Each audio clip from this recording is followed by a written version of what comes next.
Cloud gaming has one really big issue, and that's game release consistency. I've been covering the cloud gaming space for 3, almost 4 years now, and through those years, most of my focus has been on the big three: GeForce Now, Amazon Luna, and the late Google Stadia. And while other options do exist out there, such as Xbox Cloud Gaming, PlayStation Plus Premium, or Boosteroid, I've always considered them experience-wise a level below the rest. Now there is some serious hope that changes soon for some of these companies, but we'll have to wait and see how that ultimately plays out. Now to keep it real and honest with you all, most of my personal time cloud gaming is now done through GFN. Outside of checking things out for video reasons, the higher end options it offers like 120Hz, ultra-wide, and 4K support really have won me over. And they have me eagerly waiting for the others in the industry to catch up or at least start trying to push forward when it comes to the presentation. But it's far from a perfect service, not by any means. Despite having some serious power behind the experience, one that even outmatches my local setup, these past couple of months have been mainly spent playing locally rather than through GeForce Now.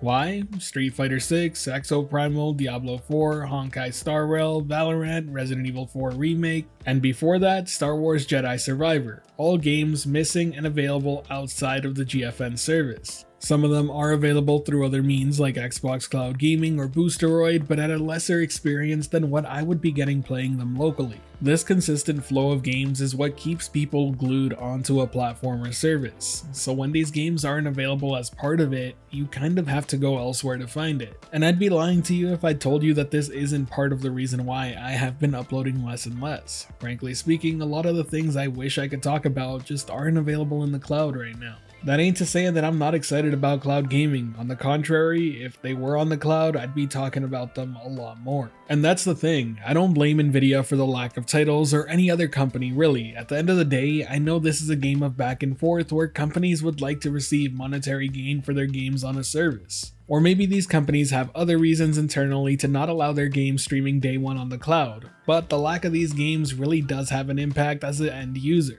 Maybe not for everyone, but for someone like me who wants to replace most of their local gaming with the cloud, it sucks not really having the option to do so consistently. Now luckily it does seem like cloud users are in for a real treat these coming months with some major releases happening, and I know they'll be keeping me busy on GFN. Games like Remnant 2, Baldur's Gate 3, Cyberpunk Phantom Liberty, and the slight chance we may also see the likes of Starfield due to the agreement with Microsoft and Nvidia, they're all great reasons to be excited. And since we're on the topic of Microsoft signing multiple deals with various cloud gaming services to bring their games over, I gotta say this is a huge deal for game release consistency. They already own a ton of studios, and it seems like they're ready to own a whole lot more, with Activision Blizzard seeming more and more likely as each day passes by. This should be great for the cloud gaming industry as a whole, at least for the next 10 years, which is how long the contract lasts for. And I really do hope that this leads to more publishers and developers lending support to cloud gaming a bit more with such a major name involved in this space. Overall, I do think things are getting better when it comes to game releases, and I think many of us remember the dry spell of months without a major Stadia release when it launched way back in the day.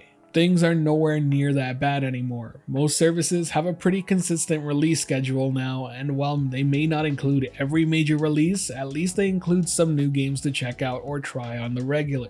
And I know for a fact that there are people out there who are more than happy with the available titles on these services already. And I probably end up falling under the enthusiast category of people who probably play way more games than the average user as well. Still though, I do believe game release consistency is one of the big problems cloud gaming currently faces. If you ask me, the technology is proven at this point. Nvidia has shown how close it can get to local gaming, and I'm sure they'll continue to push that envelope further. And a lot of other limitations such as availability and internet infrastructure can and will improve over time as well. But the one thing I really want to see progress on is support for cloud gaming from the people who make the games we all love. More and more, we're starting to see glimpses and hopes of major publishers testing a game here and there. But what's keeping cloud gaming from being the ultimate way I game right here, right now, is that many still seem reluctant to bring their games day one.